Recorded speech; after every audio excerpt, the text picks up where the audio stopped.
So I think the future, as I mentioned, the next, let's say 2023 is going to look about 25% of days are going to be work from home.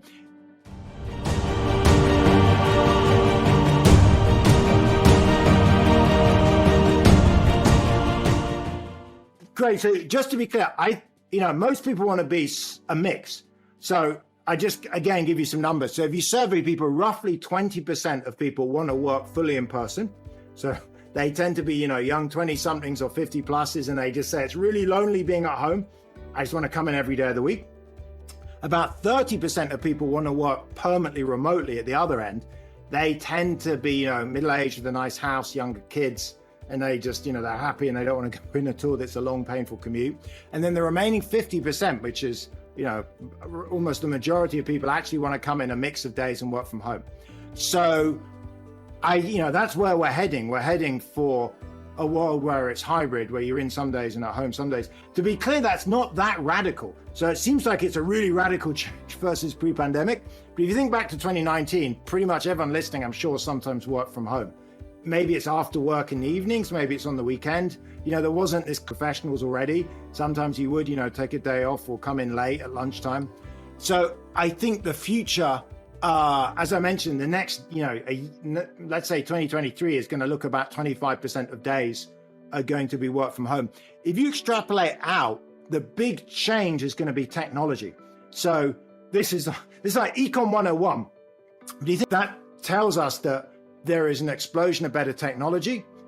I've kind of lived through this. So working from home for 20 years, when I started working on this in 2002, technology for work from home was pretty bad. So if you had a laptop, it's clunky. It was conference calls. There was no video calls. Conference calls, you had to pay for a service. You couldn't just naturally do it. You couldn't send, there was no cloud. There's no document sharing at best. You could email small files. It was horrible.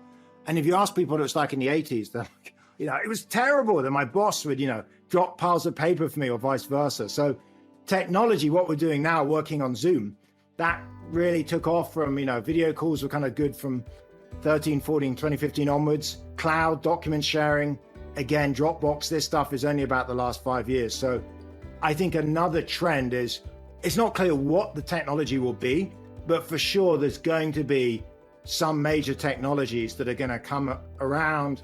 I don't know if it's holograms, I don't know if it's VR, I don't know what it is, to be honest, but 10 years from now, we're going to look back and think, 2022, that was really bad. Didn't we used to have like Zoom calls and like use Dropbox, we have so much better stuff now, or Zoom is so much better, etc. So genuine and real threat. So to go back into the three groups of the workforce, the 50% are fully in person, that obviously is irrelevant for them. The 35%, whatever, that are hybrid. Folks like that, which is me, you, probably most people listening, it's hard to fully outsource. If I think of me, just take me as an example, so I guess I know myself best, but, research, writing papers, doing data work, this podcast, etc. This is all fine doing it remote. What working from home has done is led to a relative decline of pricing in city centers and a relative boom of pricing out in the suburbs. So if you think of, New York and San Francisco, for example, or Chicago, LA, or Washington, a whole bunch of people have said, look, if I'm in a post-pandemic work from home 2-3 days a week, I don't need to commute in every day so I can live a bit further out, but I do want a home office. And so very clearly we've seen I've been analyzing zip code level US Postal Service change of address data and Zillow pricing data. And it's very clear that people have left city centers and moved out to the suburbs. Often, mostly about 50-60% of that migration is to the same city.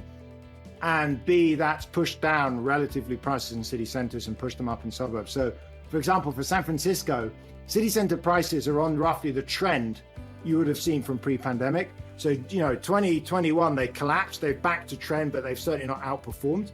Whereas if you look at the suburbs of San Francisco, they're way above trend. So they look like they're up 40-50%. And that's the big dynamic. Now, why Redfin can't price, you can imagine there's just tremendous uncertainty about how much is temporary and how much is permanent. Rental is like an extreme version of this because, purchase prices are more long run. And so they dropped less and they've surged less. Rental is just, extremely bouncing around. I don't see a big difference in age of whether people are coping well or not with this. I would say it's genuinely hard for everyone. It's like an enormous change. There's no one pre-pandemic is running a hybrid model. Not really. I mean, there are a few kind of outliers, but basically it wasn't really a standardized process. And so no one has any rule book. We're using theory and data and trying to figure it out as we go along. I would say, the most obvious rules for me, the advice is one, go to hybrid. Employees really detest being forced back 5 days a week. Everyone's got that. With a couple of exceptions, everyone's kind of on board. Step 2, coordinate. If you're going to run hybrid, get people in on the same days, because the only reason they come in is to see their co-workers. I would probably pick Tuesday, Thursday, or Tuesday, Wednesday, Thursday. Step 3 is, if you didn't already have it pre-pandemic, make sure your management processes are focused on evaluating outputs rather than inputs. So what I mean is, Jim, if you're managing me, you could say, Nick, I'm going to manage you based on what you do, your teaching and your research and, your media impacts, etc., which is my output, which is what I want to be evaluated on, that's what I'm achieving.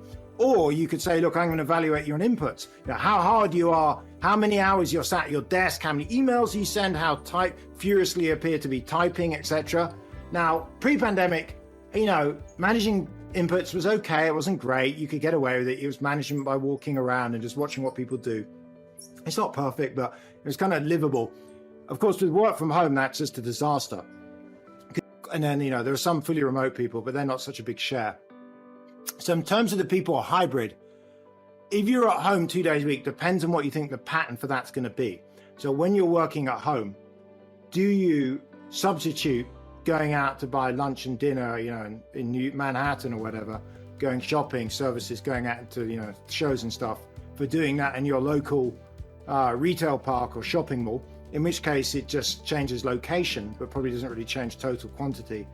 Or maybe you buy yourself a fancy espresso machine at home and, Peloton bike, and you don't go to the gym and you don't go to the cafe.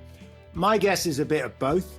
So I think we'll probably see somewhat elevated goods expenditure, because if you're at home, it's probably, I'm just self-extrapolating, honestly. I'm probably somewhat more inclined to buy goods, slightly less to buy services, but it's not like when I live at home, I still sometimes go to local Starbucks, and definitely using a lot of DoorDash and Uber Eats, etc. So I think we'll see a partial moderation, but I think you're correct. It's probably unlikely to fully revert back to the prior mix of goods.